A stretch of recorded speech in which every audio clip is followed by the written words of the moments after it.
నీరు భూమి. ఓకేనా? ఆ 5 పిల్లలు ఏం చేశారంటే ఈ సృష్టి చేయడం మొదలెట్టారు. మీరు మీ పిల్లలకి పని చెప్తే ఆడు పని చేస్తారు కదా, అలా అమ్మవారు ఈ పిల్లలకు పని చెప్పింది. ఏమని? నాయనలారా సృష్టి చెయ్యండి అని అనుమతి ఇచ్చింది. తల్లి అనుమతి ప్రకారం ఈ 5 శక్తులు ఈ సృష్టిని చేశాయి. ఎలా చేశాయి అంటే ఆకాశము 5 భాగాలుగా విడిపోయి ఒక భాగం తన దగ్గర ఉంచుకొని మిగతా 4 భాగాలను నలుగురికి పంచిపెట్టేసింది. వాయువు 5 భాగాలుగా విడిపోయి ఒక భాగం తన దగ్గర ఉంచుకొని మిగతా 4 భాగాలని నలుగురికి, అగ్ని 5 భాగాలుగా, నీరు 5 భాగాలుగా, భూమి 5 భాగాలుగా విడిపోయి ఒక్కొక్క భాగము తమ వద్ద ఉంచుకొని 4 భాగాలను నలుగురికి పంచింది. పూర్వకాలంలో ఈ చట్టం ఉండేదంట. మరి తెలుసో లేదు, మీరు చరిత్ర చదవండి. పూర్వకాలంలో చరిత్ర చదివితే మీకు తెలుస్తుంది. ఒక నిమిషం మీరు కాన్సన్ట్రేషన్గా ఉండాలి, మళ్ళీ మళ్ళీ చెప్పలేను, వినండి, చెప్తాను. ఇప్పుడు చెప్పేది అర్థం. నా చిన్నప్పుడు ఈతకాయలు, రేగుపళ్ళు, వేరుశనకాయలు వచ్చాయి. అప్పుడు మేము డబ్బులు ఇచ్చేవాళ్ళం కాదు. గుప్పుడు బియ్యం పట్టుకెళ్ళి ఇస్తే ఇలా ఒడి పడితే ఇలా మా ఫ్రాక్లు వేసుకునేవాళ్ళం, చిన్నపిల్లలు కదా, గౌన్లు వేసుకుంటే ఆ గౌన్లో పోసేవాళ్ళు. ఏది? అన్ని రేగుపళ్ళు, అన్ని ఈతపళ్ళు. మీకు గుర్తుందా లేదా అండి? మీకు ఆ విధానం గుర్తుందా లేదా? ఏమో తెలియదు. మా ఊరు అది కూడా గోదావరి జిల్లానే కదా, ఇక్కడే కదా. పూర్వకాలంలో గుప్పుడు బియ్యం ఇస్తే బఠానీలు ఇచ్చేవారు. చెప్పండి మరి. వాళ్ళు రేగుపళ్ళు తెచ్చేవారు, బియ్యం ఇస్తే, అంటే అందరూ బియ్యం ఇచ్చేవారు కాదు, బియ్యానికి కూడా ఇచ్చేవారు. అది డబ్బులు ఇచ్చేవాళ్ళు. అప్పుడు 2 పైసలు, పైసా, 3 పైసలు, అర్ధన, అనా అవన్నీ ఉండేవి కదా.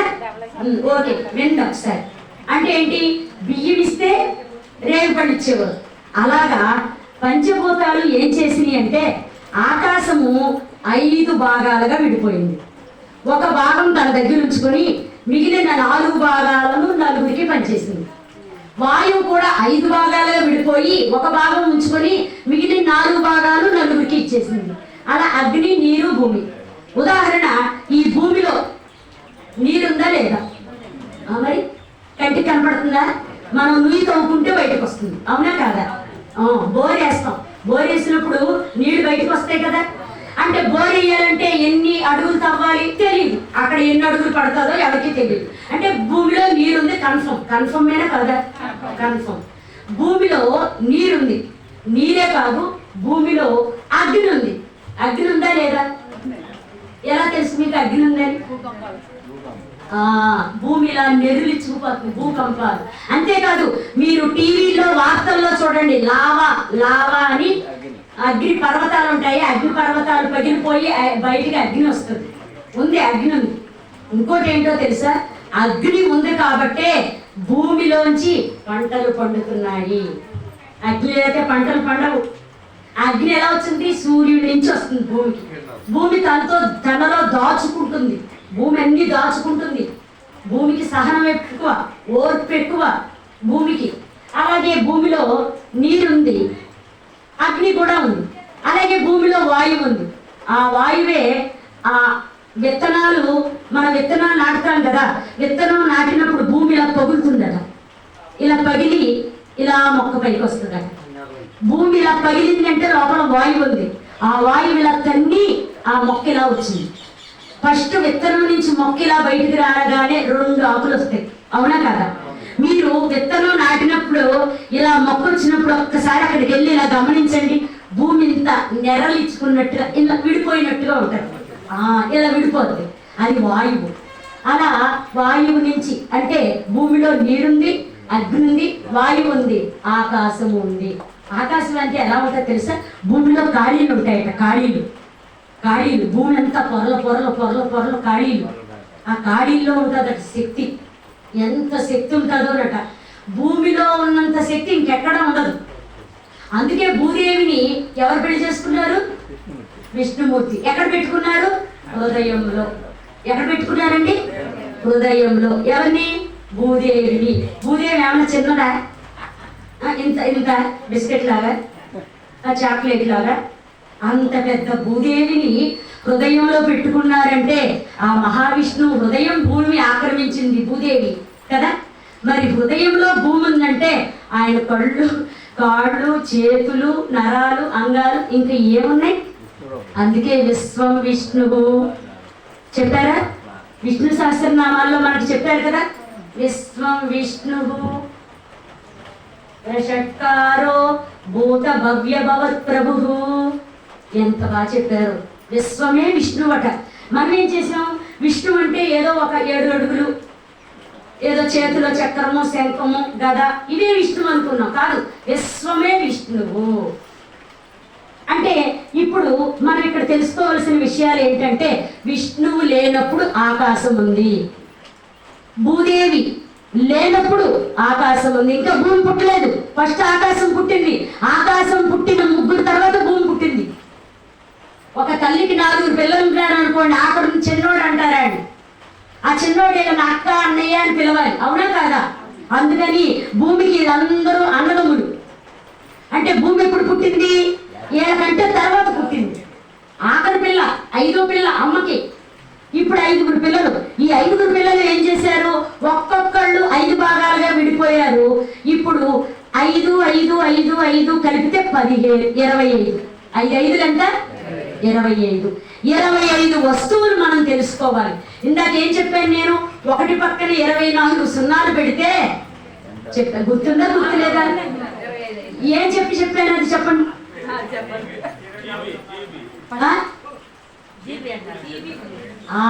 జీబీ. Thank you. బంగారు కొండలు ఎంత బాగా శ్రద్ధగా వింటున్నారు. నిజంగా మీ పాదాలకి చేతులు ఎత్తాలి నాయన బంగారు కొండలారా. అంత జీబీ ఉంది మనలో. ఓకే, ఇప్పుడు ఆ జీబీ తెలుసుకోవాలి అంటే ఆ 25 తత్వాలు తెలుసుకోవాలి. 25లో ఒకటి చెప్పేస్తున్నాను. అదేంటో తెలుసా? ఆత్మ. 25లో ఒకటి ఆత్మ. మిగతా 24 ప్లీజ్ మేడం ప్లీజ్. 25లో ఒకటి ఆత్మ, 24 చెప్తున్నా వినండి. 24లో 5 చెప్తా. శబ్ద స్పర్శ రూప రసగంధములు. శబ్దము మీ అందరికీ నేను చెప్పిన మాటలు వినపడుతున్నాయా? ఓకే, శబ్దము మీ దగ్గర ఉంది. స్పర్శ మిమ్మల్ని ఇలా టచ్ చేస్తే తెలుస్తుందా? తెలుస్తుంది కదా. మిమ్మల్ని ఇలా గిల్లిన ఇలా టచ్ చేసిన అంటే స్పర్శ ఉంది. రూపము మీ అందరికీ నేను కనపడుతున్నానా? రూపం ఉంది. రసము మీకు అందరూ భోజనాలు చేశారు, టేస్ట్లు బాగున్నాయి అన్నారు కదా. రసము అంటే తెలుస్తుంది కదా. రసము అంటే గ్రహించడము. గంధము అంటే ఆస్వాదించడము. ఒక కూర పెట్టుకున్నాం, మనకు ఒక రకమైన స్మెల్ వస్తుంది. ఒక పువ్వు ఒక విధమైన స్మెల్ వస్తుంది. ఆకు ఒక విధమైన స్మెల్ వస్తుంది. తడిచినప్పుడు భూమి ఒక రకమైన స్మెల్ వస్తుంది. సున్నం వేస్తున్నారు, ఆ సున్నం ఒక రకమైన, పెయింట్లు వేసేటప్పుడు ఒకలాంటి స్మెల్ వస్తుంది. మజ్జిగ ఒకలాంటి స్మెల్ వస్తుంది. అన్నం ఉడికితే ఒకలాంటి స్మెల్ వస్తుంది. వస్తుందా రాదా? దాన్నే గంధము అంటారు. అంటే సుగంధము. ప్రతి వస్తువుకి స్మెల్ ఉంటుంది, ప్రతి వస్తువుకి ఒకలాంటి వాసన ఉంటుంది. దాన్నే గంధము అంటారు. అది భూమి నుంచి వస్తున్న పరిమళము గంధము. అంటే శబ్ద స్పర్శ రూప రస గంధములు 5 మనకు తెలుసు. తెలుసా తెలీదా? మనకు ఉన్నాయా లేవా? పెద్దవాళ్ళు అయితే కళ్ళు కనిపించవు, చెవులు వినపడవు, టేస్ట్లు తెలియవు. ఏది 90-95 ఏళ్ళు దగ్గరికి వస్తే రుచులు తెలియట్లేదురా అంటే నేనే చేయను. నీకు 90 ఏళ్ళు వచ్చిన తర్వాత కూడా రుచులు తెలియాలా? తెలియవు. ఎందుకో తెలుసా? మన ఇంద్రియాలన్నీ పట్టు కోల్పోతాయి. ఇంద్రియాలలో శక్తి కోల్పోతాము. ఇంద్రియాలలో శక్తి కోల్పోతే దూరంగా ఉన్న వస్తువులు స్పష్టంగా కనపడవు. ఎక్కడో పిలుస్తుంటే శబ్దం వినపడదు. నిన్నే పిలిస్తే పలకవే అంటారు. వినపడలేదమ్మా, తగ్గింది అంటే ఇవన్నీ తగ్గుతాయి. ఎప్పుడు తగ్గుతాయి? ఇవన్నీ ఇంద్రియాలలో శక్తివంతంగా ఉన్నాయి. మనిషి పెరిగే కొద్దీ ఆ ఇంద్రియాలలో శక్తి తగ్గుతూ వస్తుంది. అది తగ్గకుండా కాపాడుకోవడం కోసమే తపస్సులు చేశారు ఋషులు, మునులు, యోగులు. వేల లక్షల సంవత్సరాలు తపస్సులు చేశారు. మీకు తెలుసో లేదో, హిమాలయ పర్వతాలలో ఒక అతనికి డ్యూటీ వేశారంట. డ్యూటీ వేస్తే ఇంకా జాయిన్ అవ్వలేదంట. అడ్రస్ రాలేదు, వెళ్ళిపోయాడు. ఇంకా జాయిన్ అవ్వలేదు. ఏం చేయాలో తెలియలేదు. అక్కడ ఒక నది ప్రవహిస్తుందంట. ఆ నది ప్రవహిస్తుంటే నది ఇలా ప్రవహిస్తుంది. ఆ ప్రవాహానికి ఎదురెళ్తున్నాడట వాకింగ్. మార్నింగ్ వాకింగ్ అలా చేసుకుంటూ వెళ్తున్నాడు. మరి అలాంటి మిలిటరీ అంటే మన దేశ సరిహద్దుల్లో కాపలా పెడతారట. దేశ సరిహద్దులు అంటే ఏంటి? హిమాలయ పర్వతాలు మన దేశానికి సరిహద్దులు అవి. అక్కడ కాపలా పెట్టారు. అలాంటి చోట కాపలా పెట్టడానికి దారుఢ్యమైన వాళ్ళు, ఆరోగ్యమైన వాళ్ళని సెలెక్ట్ చేసుకుంటారు. అతను కమాండర్ అనమాట. అతన్ని అక్కడ పెట్టారు. అతను ఏం చేస్తున్నాడు? మార్నింగ్ వాక్ వెళ్తున్నాడు. ఈలోగా నీళ్లలో ఒక బాడీ కొట్టుకుంటూ వస్తుంది. ఇతను చూశాడంట. అది 3 కిలోమీటర్ల దూరంలో ఉంది. ఇలా చూస్తున్నాడు. చూసి ఏదో మనిషిలాగా ఉందే అని ఇతను నడుచుకుంటూ వెళ్తున్నాడు. ప్రవాహ వేగానికి దగ్గరికి వస్తుంది. అది 2 కిలోమీటర్ల దూరం వస్తే లేదు లేదు ఏదో శవమే, ఎవరో దూకేశారు, చనిపోయారు, అందుకే ఒక శవం కొట్టుకొస్తుంది అనుకున్నాడట. మళ్ళీ అనుకున్నాడంట, హిమాలయ పర్వతాల్లో కొంతమంది యోగులు అలా కొడుకుని తపస్సు చేసుకుంటారు నీళ్లలో, బాబా ఇప్పుడు అది శవం అని నేను బయటికి తీస్తే నాకు శాపం ఇస్తారు అని చూస్తున్నాడంట. ముట్టుకోకుండా చూస్తున్నాడట. అది దగ్గరికి వస్తుందంట. ఇతను ముందుకు నడుచుకుంటూ వెళ్తున్నాడు. ఆ శవానికి ఈ మిలిటరీ మ్యాన్కి మధ్యలో ఎవరో ఒక సాధువు గారు పరువెత్తుకుంటూ వచ్చి ఆ వచ్చిన బాడీని గబగబ పొదల్లోకి లాక్కెళ్ళిపోయాడంట. ఇంత హఠాత్తుగా జరిగితే ఈ మిలిటరీ అతను ఎంత మిలిటరీ వాళ్ళండి ఎంత పర్ఫెక్ట్గా ఉంటారో, వాళ్ళు సెకండ్ కూడా ఏమార్చకుండా ఉంటారనమాట. ఆయన ఆశ్చర్యపోయాడంట. ఆశ్చర్యపోయా ఎవరు నువ్వు అని పరిగెట్టాడట. పరిగెడితే ఇప్పుడు ఈ శవాన్ని లోపలికి లాక్కెళ్ళిపోయాడు కదా. ఒక అందమైన యువకుడు నడుచుకుంటూ వస్తున్నాడు. ఆ అందమైన యువకుడు ఎవరు? అక్కడి నుంచి కొట్టుకొస్తున్న శవం. ఇప్పుడు ఆ శవాన్ని లాక్కెళ్ళిపోయినవాడు ఎవరు? పండు ముసలుడు. ఇప్పుడు ఏం చేశాడు? ఆ ముసలి శరీరంలోంచి పరకాయ ప్రవేశం చేసి ఆ కొట్టుకొస్తున్న శవంలోకి వెళ్ళిపోయాడు. అదేంటి ఆ శవం? 16 పిల్లోడు ఎక్కడో జారిపోయి పడిపోయి నీళ్ళలో కొట్టుకుంటూ వస్తున్నాడు. ఈ సాధువు గారు అది చూసి ఆ శరీరంలోకి ప్రవేశించి తన శరీరాన్ని పొదల్లో వదిలేశాడు. ఇదంతా క్షణాల్లో జరిగిపోయింది. క్షణంలో ఇలా నడుచుకుంటూ వస్తున్నాడు. ఏయ్ ఆగు అన్నాడు లాఠీ ఇలా పెట్టి. ఆగు, ఎవరు నువ్వు అన్నాడు. మీరు చూసిందంతా నిజమే. ఒక 16 ఏళ్ల పిల్లవాడు కొట్టుకుంటూ వస్తున్నాడు. నా శరీరం ఇప్పటికే ఇప్పుడు ఈ శరీరం వయసు అంటే ఆ ముసలి శరీరం వయసు 4000 సంవత్సరాలు. ఇప్పటికి నేను 4000 సంవత్సరాలు అయింది ఆ శరీరంలోకి వచ్చి. ఆ శరీరం ముడతలు పడిపోతుంది. అందుకే కొత్త శరీరంలోకి వెళ్ళాలనుకుంటున్నాను. అందుకే నా శరీరాన్ని అక్కడ వదిలేసి కొత్త శరీరంలోకి వెళ్ళాను. అలా ఇప్పటికి 5-6 సార్లు నుంచి వెళ్తున్నాను. ఇప్పుడు నా వయసు 60,000 సంవత్సరాలు అన్నాడు. ఇలా 4,5 సంవత్సరాల నుంచి ఇలాగే చేస్తున్నాను. నా వయసు 60,000 సంవత్సరాలు. ఇంకోటి ఏంటంటే, నువ్వు నాకు ఒక సాయం చేసి పెట్టాలి, నీకు మేలు జరుగుతుంది.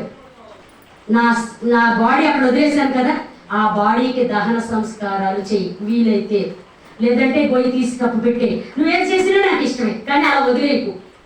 ఏంటంటే వదిలేస్తే జంతువులు పీక్కు తినేస్తాయి. అందుకని నువ్వు కప్పు పెట్టేసే లేదా కాల్ చేసే, నీకు మేలు జరుగుతుంది అని చెప్పి ఆగు అని వినిపించుకోకుండా 4 అడుగులు ఇలా వేసి చడుకుని మాయమైపోయాడు. అంటే ఆ రోజుల్లో అన్ని వేల ఈ రోజులకి కూడా వేల సంవత్సరాలు జీవించిన వాళ్ళు ఉన్నారు. మనమా 70 లాగికి గొప్ప, 80 లాగికి గొప్ప. మళ్ళీ ఆరోగ్యాలు బాగుండాలి, అనారోగ్యాలు ఉండకూడదు. మరి పూర్వకాలంలో మనకి ముందున్న కాలంలో ఒక్కొక్కళ్ళు 65,000 సంవత్సరాలు జీవించారు. దశరథ మహారాజు, శ్రీరాముడు 11,000 సంవత్సరాలు త్రేతాయుగంలో, ద్వాపర యుగంలో 1000 సంవత్సరాలు జీవించారు. మీరు చరిత్ర చదవండి. మన రాజులు పరిపాలించారు. ఒక్కొక్క రాజు 300 ఏళ్ళు 400 ఏళ్ళు పరిపాలించేవారు. షాజహాన్, అక్బర్, జహంగీర్, చదవండి చరిత్రలు. ఆయుర్దాయం పడిపోయింది, ఆయుష్ పడిపోయింది, 100 ఏళ్లకు పడిపోయింది. ఎందుకు? ఆహారంలో లోపం, ఆలోచనలో లోపం, బుద్ధిలో లోపం, అన్ని లోపాలే. అందుకే ఈ లోపాలకే మన జీవితాలన్నీ తారుమారైపోయి 100 ఏళ్ల జీవితం కూడా సరిగ్గా జీవించడం, ఆరోగ్యంగా జీవించడం చేత కావట్లేదు. అందుకే వచ్చారు బ్రహ్మర్షి పితామహ పత్రిజీ గారు. శ్వాస మీద ధ్యాస అనే ప్రణాళికను మనకు అందించారు. మీరు అనుకోవచ్చు ఆయన ఎందుకు వెళ్ళిపోయారు, మరి 100 ఏళ్ళు ఉండాలి కదా అని. మీరు అనుకోవచ్చు 100 ఏళ్ళు ఆయన ఉండాలి కదా అని. ఒక గురువు ఒక ప్రణాళికతో భూమి మీదకి వస్తారు. ఆ ప్రణాళిక అయిపోయిన తర్వాత కొత్త ప్రణాళికలోకి ప్రవేశిస్తారు. అందుకే ఎవరిని తక్కువ చేయడం కానీ ఎవరిని విమర్శించడం కానీ చెయ్యొద్దు. వాళ్ళు ఏ పని మీద వచ్చారో ఆ పని అయిపోయిన తర్వాత ఒక్క క్షణం కూడా ఇక్కడ ఉండలేరు. అర్థమైంది అనుకుంటా. ఇప్పుడు ఈ ఐదు మీకు తెలిసినాయిగా. 25లో 5 తీసేస్తే ఇంకా 20 ఉన్నాయి. 20లో ఒకటి బుద్ధి. మనందరికీ బుద్ధి ఉంది కదా, ఒక బుద్ధి. మనందరికీ మనసు ఉందా, ఒక మనసు. మనందరికీ ప్రాణములు ఉన్నాయి, 5 ప్రాణములు. ప్రాణము, అపానము, వ్యానము, సమానము, ఉదానము, 5. మన లోపలికి వెళ్ళిన శ్వాస 5 భాగాలుగా విడిపోతుంది. 5 భాగాలుగా విడిపోయిన శ్వాస ఒకటి మనం తిన్న ఆహారాన్ని లాక్కుంటుంది. ఇంకో శ్వాస ఈ ఆహారాన్ని అరిగిస్తుంది. ఇంకో శ్వాస అరిగించిన ఆహారాన్ని శక్తిగా మారుస్తుంది. ఇంకో శ్వాస శక్తిని ఇంద్రియాలన్నిటికీ అందిస్తుంది. ఇంకో శ్వాస మిగిలిన పిప్పిని మలమూత్రాలను బయటకు నెట్టేస్తుంది. అంటే ఒక శ్వాస లోపలికి వెళ్ళి 5 పనులు చేస్తుంది. చేసినట్టు కనపడుతుందా? కనపడదు. అందుకే శ్వాసని గౌరవించాలి, అందుకే శ్వాసని ప్రేమించాలి, అందుకే శ్వాసని పూజించాలి. My dear friends, my dear masters, my dear God's. దేవుడి దగ్గర నైవేద్యం పెడతాం. ఊర్లో గారులో పులిహారో పరవాణమో దద్దోజనమో శనగలో ఏదో ఒకటి బొబ్బర్లో పెట్టి నీళ్లు చల్లండి అంటారు పంతులు గారు. పువ్వుతోటో తమలపాకుతోటో నీళ్లు చల్లితే ఆయన గంట కొడతారు. మనం ఇలా చూపించాలి. ఓం ప్రాణాయ స్వాహ, ఓం వ్యానాయ స్వాహ, ఓం సమానాయ స్వాహ, ఓం ఉదానాయ స్వాహ, ఓం అపానాయ స్వాహ అని 5 సార్లు చూపించాలి. ఈ 5 సార్లు ఎందుకు చూపించాలంటే, భగవంతుడా నేను ఉండాను అనుకుంటున్నావేమో, నేను ఉండలేదు. నాతో 5 శక్తులు ఇవి వండించినాయి. 5 ప్రాణశక్తులతో ఈ ఆహారం తయారు చేశారు. ఆ ప్రాణశక్తులు నాలో లేకపోతే నేను ఈ ప్రసాదాన్ని వండలేని స్వామి అని అర్థం అంట. అక్కడ పంతులు గారు చెప్పరు, ఎవరో చెప్పరు. 5 సార్లు మాత్రం చూపించమంటారు. ఎందుకు 5 సార్లు చూపించమంటారంటే, ప్రాణశక్తి 5 భాగాలుగా విడిపోతుందట శరీరంలో. మీకు ఈ రహస్యం బాగా తెలియాలంటే ఒక్క విషయం చెప్తాను. మీరు ఒక ప్రాంతానికి వెళ్ళారండి, ఎందుకో తెలియదు, అక్కడ ఆలస్యం అయింది, పని అవ్వలేదు, తినటానికి కుదరలా. మీకు 12:30, 1 గంట కల్లా తింటాం అలవాటు. అక్కడ పని అవ్వలేదు, మీరు తినలేదు, ఆకలి వేస్తుంది. అక్కడ ఇంకా పని అవ్వలేదు, 2 అయింది, మీకు ఆకలి వేస్తుంది. అక్కడ ఇంకా పని అవ్వలేదు, 3 అయింది, ఆకలి వేస్తుంది.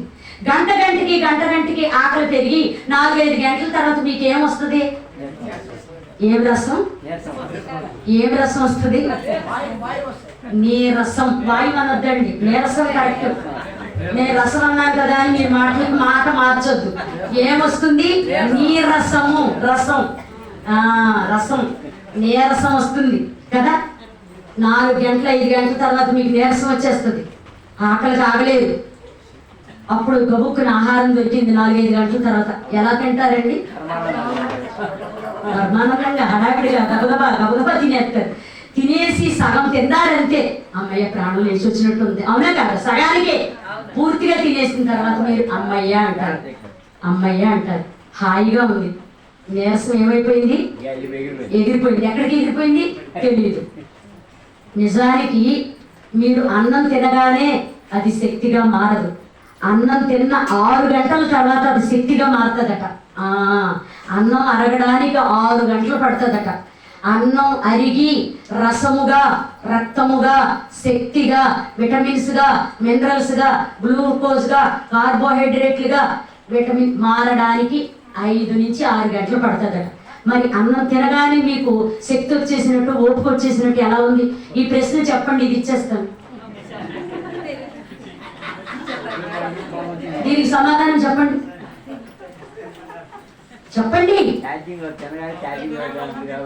తినగానే ఛార్జింగ్ అయిపోయిందంట. ఛార్జింగ్ అలా అంటే ఏం గొలుసులు రావాలంటే సరి అయిన సమాధానం చెప్పాలి. ఛార్జింగ్ ఏంటండి? ఛార్జింగ్ ఏమైనా మిషనా ఏంటి? ఇదేంటో తెలుసా? సజీవ శ్రీచక్ర మహాయంత్రము, పంచభూతాలతో తయారైన దివ్య దేహము. ఇలాంటి దేహము దేవతలకు కూడా లేదట. ఇలాంటి దేహము గంధర్వులకి కూడా లేదట. నాగులకు, ఎవరికీ లేదట, యక్షులకు లేదట, ఎవరికీ లేదట. అందుకే యక్షులు, గంధర్వులు, కిన్నెరులు, కింపురుషులు, నాగులు, పాతాళ లోకవాసులు, దివ్య లోకవాసులు శరీరం కోసం క్యూలు కట్టి నుంచుంటారట. అలా క్యూలో నుంచుని ఆ శరీరం అవకాశం వచ్చినప్పుడు మనం కిందకు వచ్చాం. కిందకు వచ్చి లబోదిబో లబోదిబో లబోదిబో, ఎందుకు వచ్చామో తెలీదు, ఎందుకు వెళ్ళిపోతామో తెలీదు, ఏం సంపాదించుకోవో తెలీదు, నా కర్మ అంటారు, కలిసి రావట్లేదంటారు, ఆరోగ్యాలు ఉండవు, ఆనందాలు ఉండవు. పైన అలాగా చిరంజీవి సినిమా రిలీజ్ అయితే ఫస్ట్ షో టికెట్లు ఎలా కొట్టుకుంటారో అలా శరీరం కోసం లైన్లో నుంచుంటారట. అలా నుంచుని శరీరం వచ్చి భూమి మీదకి వచ్చిన వాళ్ళం మనం ఎక్కడికి వచ్చి శరీరం గురించి తెలుసుకోకుండా వెళ్ళిపోతున్నాం. అందుకే ఈ శరీరం గురించి చెప్పడానికి ఈ రోజు మీ దగ్గరికి వచ్చాను. ఇది మామూలు శరీరం కాదు, ఇది స్వయంభూ దేవాలయము. ఇది స్వయంభూ దేవాలయం. స్వయం అంటే దేవతలతో తయారు చేయబడిన దేవాలయము. గర్భసంచి ఉంది కదా, ఆ సంచిని భూమి అంటారు. అందులో ఉమ్మ నీరు ఉంటుంది, నీరు మధ్యలో మనం ఉంటాం. నీరు భూమి తర్వాత భూమి గర్భసంచి నీరు, నీరు తర్వాత ఒక వెచ్చటి పొర ఉంటుందట, వెచ్చగా ఉంటుందట, నులివెచ్చగా. దాని మధ్యలో ఒక వాయువు ఉంటుందట. ఆ వాయువు తర్వాత కొంచెం ఖాళీ ఉంటుందట. ఆ ఖాళీలో శిశువు అలా తిరుగుతూ ఉంటాడంట 9 నెలల 9 రోజులు. పంచభూతాలు పోషిస్తూ ఉంటాయి, పంచభూతాలు కాపాడుతూ ఉంటాయి. అందుకనే గర్భవతిని తాగేసి ఎవరన్నా వచ్చి కొడితే ఆవిడ ఏ రాడ్డుకో గుచ్చుకుంటే ఆవిడ కొట్ట, ఏ మంచాని కోడుకో కుర్చీ కోడుకో కొట్టుకుంటే సొట్ట పడదు, ఎముకలు నలగవు, ఎముకలు ఎరగవు, నరాలు తెగవు.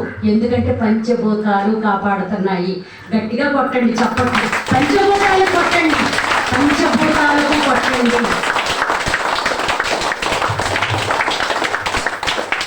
9 నెలల 9 రోజుల తర్వాత వాయువు నెట్టేస్తే భూమి మీదకి వచ్చి పడతాము. పడగానే ఏడుస్తాం. ఎందుకో తెలుసా? తల్లి శ్వాసే మన శ్వాసగా ఉన్నాము. లోపల మనకి ఏ పని లేదు, శ్వాస పీల్చుకోవడం మనకి రాదు, తెలియదు.